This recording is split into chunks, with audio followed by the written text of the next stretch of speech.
In this video, I want to share my top tips for escaping the day-to-day grind of your business so that you can finally enjoy some of the freedoms that comes along with it.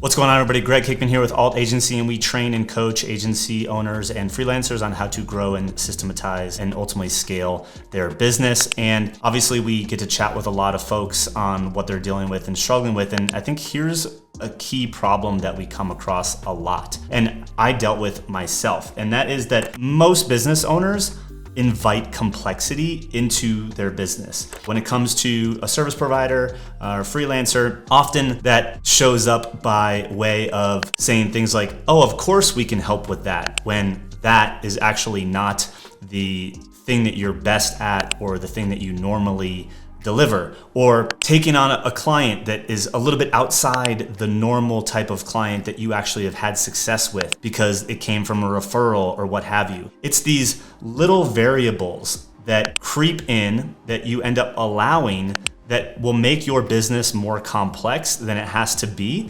And really, the fact of the matter is, you need to keep it as simple as possible. As one of my mentors, Alex Hormozy, says, simple scales, fancy fails. So that being said, I want to share 3 things that I want you to commit to that will help keep your business simple, at least to getting to your first 7 figures in revenue. So let's dive in. Tip number 1 is to serve one specific avatar, aka niche down. You've probably heard the statement, the riches are in the niches. That really holds true for pretty much every single business that I've encountered. When I look at all of the successful consultants and agency owners and online entrepreneurs that you follow or you read books of, they've all gotten to 7 figures and beyond with a very specific type of person that they're helping. And one of the best strategies that you can deploy into your business is the skill of saying no. Saying no is a strategy. And so when you get really clear on who you can serve, who you want to serve, who you're best at serving, it's really easy to identify all these people over here that you shouldn't be helping because it's just going to make your business more complex. It's going to add more variables. So I want you to think really carefully about who your avatar is and what you do for them, because that's actually a strength. It's a strength in knowing what you do for people, that specific person, and what you don't do. Now that leads me into tip number 2, which is to offer just a few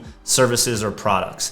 The reality is you can probably get to 7 figures selling just one thing, one service. If your service is $10,000, you get 10 clients a month and you have a 7-figure business just selling that one thing. Obviously that one thing needs to be desired by the market that you serve, and you need to be good at getting those results, ideally profitably, in order to serve them. The number of times that I come across service providers, agency owners that have this laundry list, this menu of items that the client can choose from that creates so many variables inside of the delivery side of the business that it's almost impossible to systematize. So if you want to get to 7 figures, or you want to grow quickly and move out of that traction phase and have something that can become repeatable, you need to focus on doing less, offering less. 1, 2, tops 3 services, 3 things that you are really good at. If you can keep it to 1, you're going to have way more success than if you have 10. So I recommend 1 core service that gets you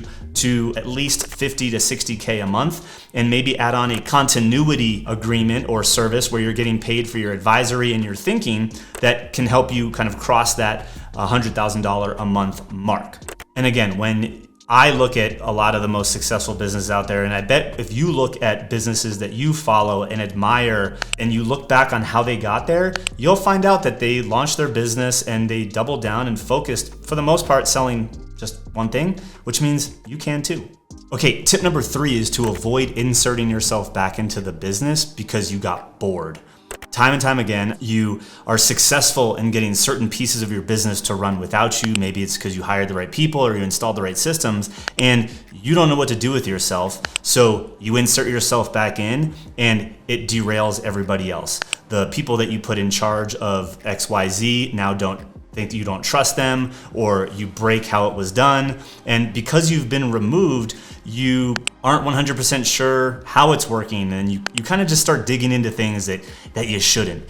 And I can tell you that does more harm than good. And you have to kind of catch yourself because it can really do more damage. And what I recommend is anytime you feel the need to hop back in because you're bored, ask yourself, will I be making this more complex? And also acknowledge the fact that, hey, look, this thing is running well right now without you. What can you do with your time that would better serve the business versus hopping back in? And if you can find other activities for you to focus on that will help the business grow, it's gonna be well worth your time to focus the efforts there than inserting yourself back into where you shouldn't because you already removed yourself. And or if it comes to it and your business is running that well, good, you've done a good job. Go find a hobby, all right? Like go spend more time with your family, enjoy the benefits that the business has provided and some of the freedoms that your business has provided. I know for me, I started taking Fridays off because things were running more smoothly and I was able to take more time. And guess what? I got back into mountain biking, and while I'm doing that, I'm actually thinking about the business in new creative ways that allow us to grow and innovate and take things to the next level. So tip number 3 is, again, to avoid inserting yourself back into the business, or at least into the areas that you've already successfully removed yourself from. So let's recap. Tip number 1 is to serve one specific avatar by narrowing down your niche, because again, the riches are in the niches.